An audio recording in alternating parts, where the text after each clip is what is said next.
তো আজকের topic cash flow statement, নতুন টপিক। তো ক্যাশ ফ্লো স্টেটমেন্টে সবার আগে হচ্ছে আমাদের যে পারপাসে ক্যাশ ফ্লো স্টেটমেন্ট করা হয়ে থাকে, যে কোনো ফিনান্সিয়াল পজিশনের আমার ক্যাশ ইনফ্লো হচ্ছে না ক্যাশ আউটফ্লো হচ্ছে, এই জিনিসটা দেখার জন্য ক্যাশ ফ্লো স্টেটমেন্ট হুবহু অনেকটা, হুবহু নয় অনেকটাই হচ্ছে ক্যাশ বুক বা ক্যাশ অ্যাকাউন্টের মতো। ক্যাশ বুকে যেমন আমি রিসিপ্টের একটা সাইড থাকতো আর পেমেন্টের একটা সাইড থাকতো, যেখানে কি কি কারণে ক্যাশ আমার কাছে জমা পড়ছে, কি কারণে ক্যাশ আমার থেকে বেরিয়ে যাচ্ছে, এই যে এই ইউটিলাইজেশনটা আমি দেখতাম ক্যাশ বুকে, সেম একই ধরনের ক্যাশ ফ্লো স্টেটমেন্টটাও হচ্ছে ক্যাশ রিসিপ্ট আর ক্যাশ ইনফ্লো আর ক্যাশ আউটফ্লো, এটা কিন্তু আমরা দেখে থাকি। ক্যাশ কি কি কারণে ক্যাশ ইনফ্লো হচ্ছে, কি কি কারণে ক্যাশ আউটফ্লো হচ্ছে, এই ইনফ্লো আর আউটফ্লো, ইনফ্লো মানে হচ্ছে কি কি কারণে ক্যাশ আমার কাছে আসছে, ক্যাশ আমার কাছে কোন কোন কারণে ইন হচ্ছে, কোন কোন কারণে ক্যাশ আমার থেকে আউট হয়ে যাচ্ছে, এই দুটো এরিয়া দেখার জন্য কিন্তু ক্যাশ ফ্লো স্টেটমেন্টটা তৈরি করে থাকি।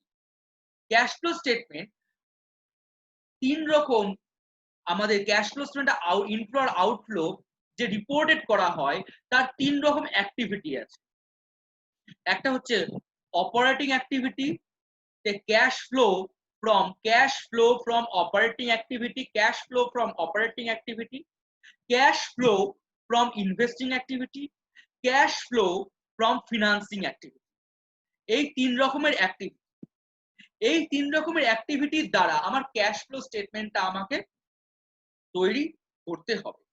তাহলে সবার আগে জানতে হবে তিন রকম অ্যাক্টিভিটি কি। তাহলে এখানে দেখো, আমি অপারেটিং অ্যাক্টিভিটি আমি সম্পর্কে আলোচনা করব, ইনভেস্টিং অ্যাক্টিভিটি, ফিনান্সিং অ্যাক্টিভিটি। অর্থাৎ অপারেটিং অ্যাক্টিভিটি মানে হচ্ছে যে আমাদের যে trading account, profit and loss account যে আমরা করে থাকি, ট্রেডিং অ্যাকাউন্ট আর প্রফিট অ্যান্ড লস অ্যাকাউন্ট যে আমরা করে থাকি, সেই trading account, profit and loss and working capital, working ক্যাপিটালের যে এরিয়া, অর্থাৎ ওয়ার্কিং ক্যাপিটালের এরিয়া বলতে আমরা কারেন্ট অ্যাসেটস আর কারেন্ট লায়াবিলিটিস এর যে ওয়ার্কিং ক্যাপিটাল যে চেঞ্জেস, এই টোটাল জায়গাটা অর্থাৎ পিএল অ্যান্ড সিএল এই ধরনের এরিয়াটা আমরা করে থাকি। তার মানেটা হচ্ছে যে আমাদের কখন আমাদের ইনফ্লোটা কখন হচ্ছে, যখন আমাদের ক্যাশ এক্সপেন্ডিচার, রেভিনিউ অর্থাৎ ক্যাশ রিসিপ্ট ফ্রম রেভিনিউ, অর্থাৎ আমার সব থেকে বড় রেভিনিউ হচ্ছে আমি সেল করছি। একটু আগে বললাম যে আমি যে ট্রেডিং অ্যাকাউন্ট, পিএল, ঠিক আছে, এই এরিয়াটা আমাদের সবার আগে দেখাতে হচ্ছে অপারেটিং অ্যাক্টিভিটিস। তো অপারেটিং অ্যাক্টিভিটিস ক্যাশ এক্সপেন্ডিচার, যেখানে হচ্ছে ডেপ্রিসিয়েশন, যেখানে হচ্ছে ব্যাড ডেট, ঠিক আছে, যেখানে হচ্ছে আমার এইগুলো দেখানো হয়। তার সাথে সাথে ওয়ার্কিং ক্যাপিটাল চেঞ্জেস এর পার্টটা দেখাতে হয়। ওয়ার্কিং ক্যাপিটাল মানে আমরা জেনেছি যে রেশিও অ্যানালিসিসে ওয়ার্কিং ক্যাপিটাল মানে হচ্ছে কারেন্ট অ্যাসেটস আর কারেন্ট লায়াবিলিটিস এর পার্টটা এখানে দেখাতে হয়। তাহলে আমি যদি একটা ফিনান্সিয়াল স্টেটমেন্ট বানাই, যেখানে কি কি থাকবে, ট্রেডিং অ্যাকাউন্ট, পিএল অ্যাকাউন্ট, ঠিক আছে, আর ব্যালেন্স শিট থাকবে।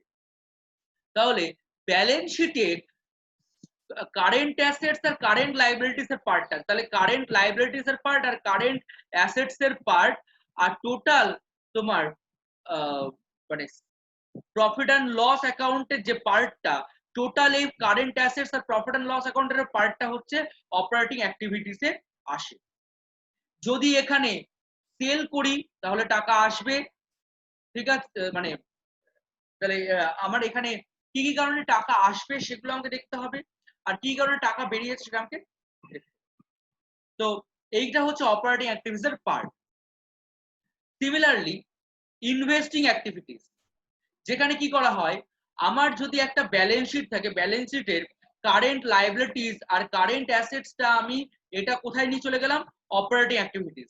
কিন্তু এখানে ফিক্সড অ্যাসেটস এর যে পার্টটা, ফিক্সড অ্যাসেটস এর পার্টটা এটা যায় হচ্ছে ইনভেস্টিং অ্যাক্টিভিটিস, ঠিক আছে, এটা যাচ্ছে ইনভেস্টিং অ্যাক্টিভিটিস, ঠিক আছে।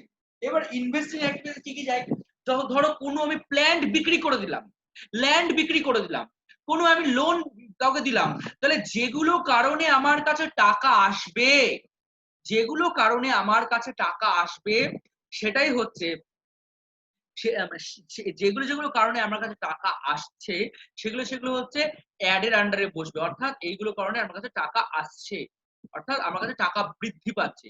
যদি কোনো কারণে আমার টাকা বেরিয়ে যায়, যেমন আমি পারচেজ করছি টাকা চলে যাচ্ছে, প্ল্যান কিনছি টাকা চলে যাচ্ছে, লোন আমি কাউকে দিচ্ছি তাহলে টাকা চলে যাচ্ছে, ঠিক আছে, এইগুলো যে কোনো কারণে একটু টাকা চলে যাবে তখনই এটা হচ্ছে আউটফ্লো আসছে। এবার ফিনান্সিং অ্যাক্টিভিটিস, দেখো একটা অ্যাসেট সাইডের ফিক্সড অ্যাসেটস আর কারেন্ট অ্যাসেটস থাকে। কারেন্ট অ্যাসেটস আর কারেন্ট লায়াবিলিটিস চলে যায় হচ্ছে অপারেটিং অ্যাক্টিভিটিসে, ফিক্সড অ্যাসেটস চলে যায় হচ্ছে এখানে।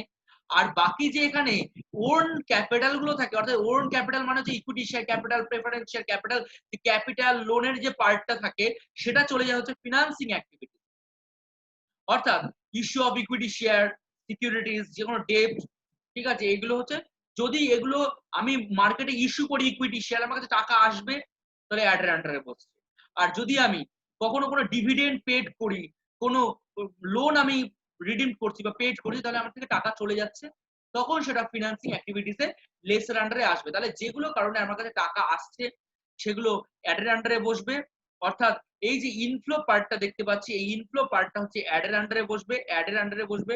আর আর যেগুলো চলে যাচ্ছে, এই যে যেগুলো আউটফ্লো হচ্ছে, নিচের পার্টটা আউটফ্লো হচ্ছে, সেটা হচ্ছে লেসের আন্ডারে বসবে, কারণ এখান থেকে আমার টাকা বেরিয়ে যাচ্ছে। ওকে, তাহলে এইটা হচ্ছে সেই পার্টটা গেল। নেক্সট, এবারে অপারেটিং অ্যাক্টিভিটিতে ক্যাশ ইনফ্লো, এই যে আমি বললাম যে অপারেটিং অ্যাক্টিভিটিতে কি ক্যাশ সেলস, আমি সেল করছি, রিসিভ ফ্রম ডেটার্স, কাস্টমারের থেকে পাচ্ছি, কমিশন ফিজ আমি রিসিভ করছি, রয়্যালটি পাচ্ছি, মানে কোনো ভাড়া দিয়ে সেটা পাচ্ছি, তাহলে এইগুলো যখন ইনফ্লোর মধ্যে পড়ে। আর আউটফ্লোর মধ্যে কখন কি কি পড়ে, পারচেজ করছি, ক্রেডিটার্স কে পেমেন্ট করছি, ক্যাশ অপারেটিং এক্সপেন্সেস এর জন্য ক্যাশ চলে যাচ্ছে, ইনকাম ট্যাক্স পেড করছি, এগুলো হচ্ছে তোমার অপারেটিং অ্যাক্টিভিটিস আউটফ্লো, মানে এটা ইনফ্লোটাকে অ্যাড করতে হবে, আউটফ্লোটাকে লেস করতে হবে, এটা রুলস। আচ্ছা নেক্সট, ইনভেস্টিং, একটু আগে বললাম সেল করছি, যত ফিক্সড সেল করব, ইনভেস্টমেন্ট সেল করব, ইনভেস্টমেন্ট রিসিভ করব, ডিভিডেন্ড রিসিভ করব, কোন ক্যাপিটাল ওয়ার্কিং ক্যাপিটাল রিকভারি হবে, এগুলো হচ্ছে আমার ইনভেস্টিং অ্যাক্টিভিটিস এর মধ্যে পড়ছে, ঠিক আছে। সেগুলো ইনফ্লো অ্যাড করতে হবে। আর যেগুলো কোনো কারণে আমি ফিক্সড অ্যাসেটস কিনছি, পারচেজ করছি, ইনভেস্টমেন্ট, তাহলে এটা তোমার লেসের আন্ডারে পড়বে ফিনান্সিং ইনভেস্টিং অ্যাক্টিভিটিস। আর ফিনান্সিং অ্যাক্টিভিটিস এর মধ্যে কি, যে আমি শেয়ার ইস্যু করছি, আমার কাছে টাকা আসছে, ডিবেঞ্চার ইস্যু করছি, টাকা আসছে, ঠিক আছে, কোনো আমি লোন ইস্যু করছি, টাকা আসছে, তাহলে যেগুলো কারণে টাকা আসবে সেগুলো হচ্ছে ইনফ্লো। আউটফ্লো কি, লোন পেমেন্ট করছি, প্রেফারেন্স শেয়ার পেমেন্ট করছি, ইন্টারেস্ট পেড করছি, ডিভিডেন্ড পেড করছি, টাকা চলে যাচ্ছে, ঠিক আছে। তাহলে এবার objective of cash flow statement, যে আমার মানে হাইলাইট করা হয় ক্যাশ ফ্লো হচ্ছে কি ডিফারেন্ট অ্যাক্টিভিটিতে শর্ট টার্ম প্ল্যান করা যায়। আমার এখানে কি করা যায়, যে আমাদের লিকুইডিটিটাকে বোঝা যায়, আমার ফিনান্সিয়াল পজিশন কোন এই এরিয়াতে রয়েছে, আমাদের ক্যাশ এফিসিয়েন্সিটা বোঝা যায়, ঠিক আছে, ক্যাশ পজিশন গুলো বোঝা যায়, ঠিক আছে, আমাদের ক্যাশ ফ্লো স্টেটমেন্ট এই জিনিসগুলো বোঝা যায়। এবার ক্যাশ ফ্লো স্টেটমেন্টে কিভাবে প্রিপেয়ার করব, তাহলে আমরা কিভাবে প্রিপেয়ার করব, টোটাল 3 রকম অ্যাক্টিভিটিস, একটা হচ্ছে cash flow from operating activities, cash flow B number দিয়ে হচ্ছে cash flow from investing activities, আর সি নাম্বার হচ্ছে cash flow from financing activities. তিনটে অ্যাক্টিভিটিকে যোগ করে হচ্ছে কি হয়, যে সমস্ত ক্যাশ ইনফ্লো আর আউটফ্লো গুলোকে, মানে এগুলোর cash inflow cash outflow, cash inflow cash outflow, cash inflow cash outflow, এগুলোকে বের করে নেট ক্যাশ ইনফ্লো বেরিয়ে চলে আসবে, ঠিক আছে। তবে আমরা কিভাবে এটাকে বানাবো একটু দেখো, ব্যাপারটা কি, এর দুটো রকম মেথড রয়েছে, ডাইরেক্ট মেথড আর ইনডাইরেক্ট মেথড। পরীক্ষায় মানে এখন যে সিস্টেমে অঙ্কটা হচ্ছে, সিস্টেমে অঙ্কগুলো বেশি ভালো হচ্ছে, সেটা হচ্ছে ইনডাইরেক্ট মেথডে অঙ্কগুলো করলে। এই যে আমি যে এখন জিনিসটা দেখাচ্ছি সেটা হচ্ছে ডিরেক্ট মেথড, ডিরেক্ট মেথডে একটু সমস্যা হয়, ঠিক আছে। ইনডিরেক্ট মেথডটা দেখো, ইনডিরেক্ট মেথডে খুব সোজা এবং ভালো লাগবে এটা করতে। ইনডিরেক্ট মেথডে কি হয়, যে ডিরেক্ট মেথডে কিছু জিনিস বাদ দেওয়া থাকে, আর ইনডিরেক্ট মেথডে একটু ইনক্লুড করা থাকে, যে অ্যাডজাস্টমেন্ট গুলো অন্যরকম ভাবে একটু ইনক্লুড করা থাকে, ঠিক আছে। আচ্ছা, তাহলে এখানে দেখো ইনডিরেক্ট মেথডটা দেখো, মানে ডিরেক্ট মেথডটা এত, ইনডিরেক্ট মেথডটা এত, মানে ইউসেজ প্রসেস। ঠিক আছে, এই যে একটু আগে এই দেখো একটু আগে বললাম যে কিভাবে এটা করতে হবে। দেখো operating activities, investing activities, financing activities, তিন রকম অ্যাক্টিভিটিসকে কিভাবে যোগ করতে হবে। ঠিক আছে, তো এইভাবে ক্যাশ ফ্লো স্টেটমেন্ট এটা একটু এইভাবে সবগুলো অ্যাক্টিভিটি গুলোকে যোগ করে দেখো, ভালো করে জিনিসটা দেখে নাও, সবগুলো অ্যাক্টিভিটিকে যোগ করতে হবে, যোগ করে তিন রকম অ্যাক্টিভিটি যোগ করে এটাকে ইনক্রিজ বা ডিক্রিজ হবে, সেখান থেকে ওপেনিং ক্যাশটাকে অ্যাড করতে হবে, অটোমেটিক্যালি ক্লোজিং ক্যাশ ব্যালেন্স চলে আসবে। ঠিক আছে, এই প্রসেসে অঙ্কটা আমি করতে হবে, এটা ফরম্যাট, কিন্তু এটা ফরম্যাট নয়, আমি তোমাদের এরপরে ডিটেলস ফরম্যাট দেখাবো, যেখানে ক্লিয়ারলি, একদম clear, neat and clean details format, যেখানে টেবিলটা শুধু তোমরা দেখবে, টেবিল অ্যাজ এ ফর্মুলা ওখানে পুট করবে, টোটাল অঙ্কটা বেরিয়ে যাবে। আরেকটা কথা, সেটা হচ্ছে ক্যাশ ফ্লো স্টেটমেন্ট যখন করব তখন দুটো বছরের আমাকে হিসেব দিয়ে দেবে, দুটো বছর দিয়ে দেবে। তাহলে এই প্রথম বছরটার সাথে দ্বিতীয় বছর ট্যালি করতে হবে যে আমার প্রত্যেকটা পজিশন ইনফ্লো হয়েছে না আউটফ্লো হয়েছে। একটু পরে আমি তোমাকে আরেকটু ডিটেইলস দিচ্ছি। ঠিক আছে, নেক্সট।